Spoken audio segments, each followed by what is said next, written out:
Certaines personnes adoptées n'éprouvent pas ce besoin. Leur famille, c'est celle qui les a élevées. D'autres ressemblent à un vide insoutenable, une absence qui hante leur construction. Parce que l'identité, ce n'est pas juste un prénom ou un nom de famille. C'est une histoire qui se raconte en nous-mêmes.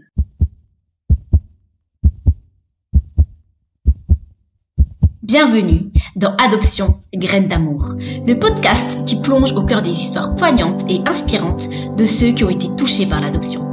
Je suis Hélène Laloux, conférencière, formatrice, coach, éducatrice spécialisée et maman de 2 adorables petites filles âgées de 6 et 12 ans. Mon histoire commence à plus de 7000 km de la France, en Inde, avant que je sois adoptée à 16 mois par une famille du nord de la France. Mon parcours personnel m'a conduit à explorer les multiples facettes de l'adoption et à partager ces récits extraordinaires avec toi. Ici, tu découvriras des témoignages vibrants de parents qui ont adopté, de personnes qui ont été adoptées au parcours unique, de parents biologiques ayant pris la décision de confier leur enfant et de tous les membres de la famille impliqués dans ce monde complexe et émouvant de l'adoption.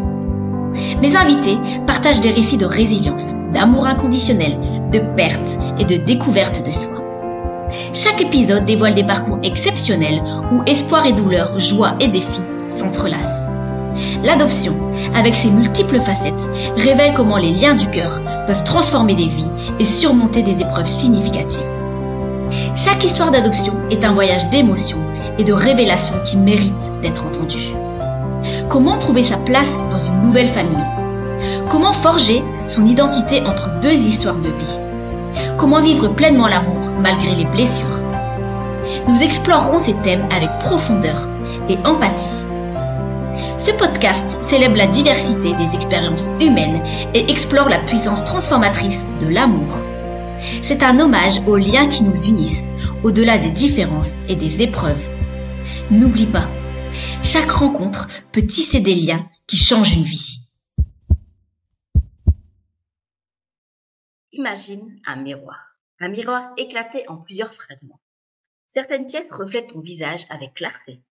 D'autres sont brisées, absentes, remplacées par des morceaux qui ne semblent pas t'appartenir. Et pourtant, c'est ce miroir que tu utilises pour te voir, pour te comprendre. C'est ça l'identité d'une personne adoptée. Un puzzle dont il manque des pièces. Un miroir dont le reflet semble incomplet. Tout le monde à un moment donné se pose cette question. Qui je suis? Mais quand on est adopté, cette quête d'identité prend une autre dimension. D'où vient mon sang? Qui étaient mes parents biologiques? À quoi ressemblaient-ils? Est-ce que j'ai des frères et sœurs quelque part dans le monde? Certaines personnes adoptées n'éprouvent pas ce besoin.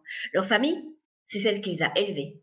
D'autres ressemblent à un vide insoutenable, une absence qui hante leur construction. Parce que l'identité, ce n'est pas juste un prénom ou un nom de famille. C'est une histoire qui se raconte en nous-mêmes. Et quand cette histoire a un chapitre manquant, on peut ressentir un vide. Les questions qui hantent les personnes adoptées, c'est d'où je viens.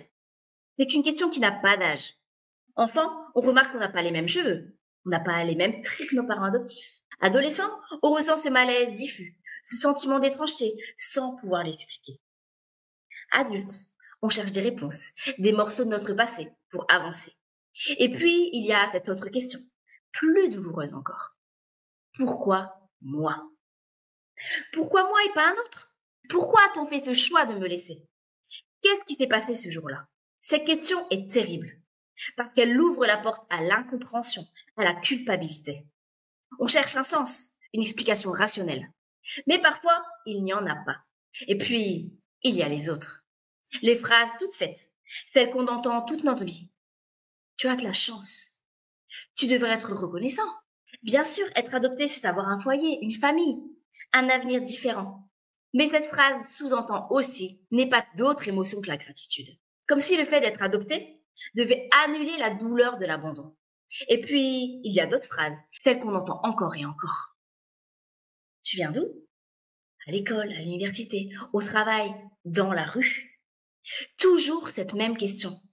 Parfois, on ne sait même pas quoi répondre. Parfois, on ne veut pas répondre. Mais les gens insistent. Oui, mais vraiment, tu viens d'où? Comme si, quoi qu'on dise, on ne serait jamais totalement d'ici. J'aimerais te raconter une histoire. Un soir, lors d'un dîner avec des collègues, l'un d'eux me regarde et me pose la question. Mais toi, tu viens d'où? Je prends une inspiration et je lui explique. J'ai été adoptée, j'ai grandi en France, ma famille est ici. Il me fixe, sceptique. Et il me dit cette phrase, « Ah, mais quand même, tu dois bien vouloir retrouver tes vrais parents, non ?» Mes vrais parents? Comme si mes parents adoptifs n'étaient pas mes vrais. Comme si mon identité était incomplète tant que je n'avais pas retrouvé mes parents biologiques. Mais qui décide de ce qui est vrai? Qui décide de qui je suis? Ce jour-là, j'ai compris une chose essentielle. Mon identité ne dépend pas de mon passé biologique. Mon identité, c'est aussi ce que j'ai construit, ce que je ressens, ce que je choisis d'être. L'identité, c'est bien plus qu'un ADN. Si tu devais retenir une seule chose de cet épisode, c'est cette phrase. On peut savoir qui on est sans forcément connaître ses origines biologiques. L'identité, ce n'est pas seulement un ADN. Ce n'est pas juste une histoire qu'on nous a cachée ou des réponses qu'on attend encore. L'identité, c'est aussi ce qu'on décide d'en faire. C'est le mélange de notre passé, de notre présent et de ce qu'on veut construire pour l'avenir. C'est ce qu'on choisit d'être, au-delà des regards extérieurs. Si toi aussi tu ressens ce vide, ces questionnements, sache que tu n'es pas seul. Nous sommes nombreux à chercher notre place, à essayer d'assembler ce puzzle fragmenté. Dans le prochain épisode, on abordera une question clé. Est-ce que l'amour suffit? Merci d'avoir écouté cet épisode d'Adoption Graines d'amour. On se retrouve dès demain pour la suite de l'épisode. J'espère en tout cas que cette histoire t'a touché autant qu'elle m'a ému. Si ce podcast t'inspire et que tu veux qu'il touche encore plus de personnes, tu peux m'aider en t'abonnant pour ne manquer aucun épisode. Laisse aussi 5 étoiles et un petit commentaire sur la plateforme d'écoute. Chaque note booste la visibilité du podcast et permet de faire entendre ces histoires au plus grand nombre. Et si cet épisode t'a marqué, partage-le autour de toi, avec ta famille, tes amis ou sur les réseaux sociaux. Qui sait, il pourrait changer une vie. Merci d'être là et de faire partie de cette belle aventure. À très vite pour un nouvel épisode plein d'émotions et d'humanité.